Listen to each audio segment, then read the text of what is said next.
Miss হবে না আপনার পছন্দের টিভি শো। দেখুন জি5 অ্যাপে একদম ফ্রি।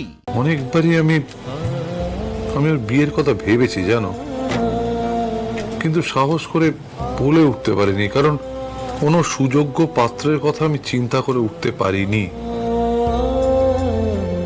আজ যখন নিজে থেকে একটা সমাধান আমার হাতে এসেছে, আমি আর পিছপা হতে চাইছি না অংশমান। হ্যাঁ, কিন্তু সবকিছু নির্ভর করছে তোমার উপর, তোমার পরিবারের উপর।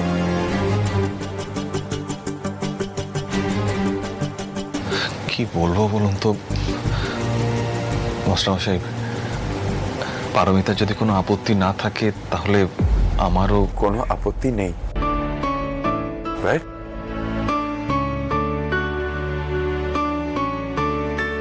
জেঠুমনি, অংশুদা লজ্জা পাচ্ছে।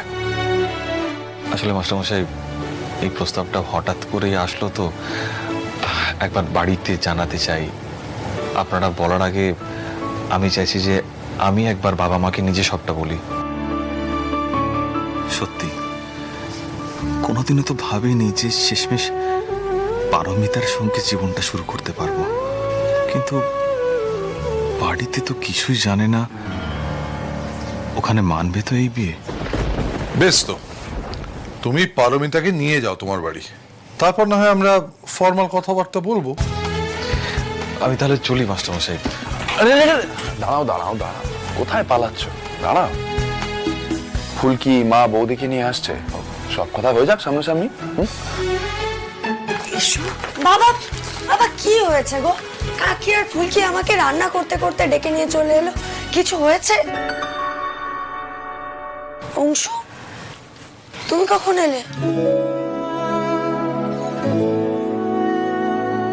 অংশুকে আমি ডেকে পাঠিয়েছি। কেন বাবা, কিছু কি হয়েছে?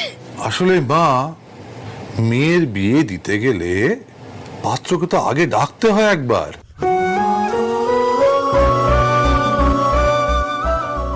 ও অংশু তাহলে রাজি?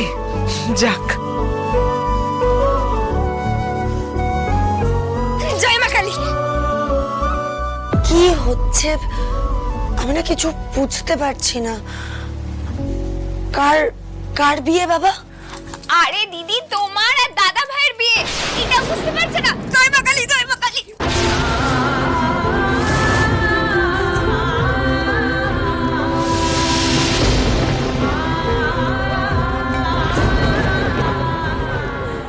এত দূর?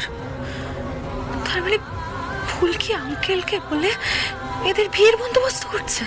বৌদি, অংশুদার কোনো দোষ নেই, অংশুদা কিচ্ছু করেনি। আমরাই জেঠুমনিকে বলেছি, জেঠুমনি তারপর সিদ্ধান্ত নিয়েছে তোমার আর অংশুদার বিয়ে দেবে। ইনফ্যাক্ট অংশুদাও এখন এখানে এসেই জানতে পেরেছে সবটা। আমাকে কেউ একবারও জিজ্ঞেস করার প্রয়োজন বোধ করলে না।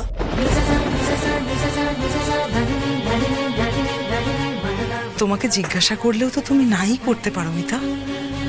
জেঠুমনি তো আমাদের বাড়িতে সব থেকে বড়, তাই আমরা জেঠুমনিকে বলেছি। বৌদি, আমরা সবাই চাই যে তুমি অংশুদার সঙ্গে আবার নতুন ভাবে জীবনটা শুরু করো। জি5 ডাউনলোড করুন আর সব এপিসোড দেখুন একদম ফ্রি।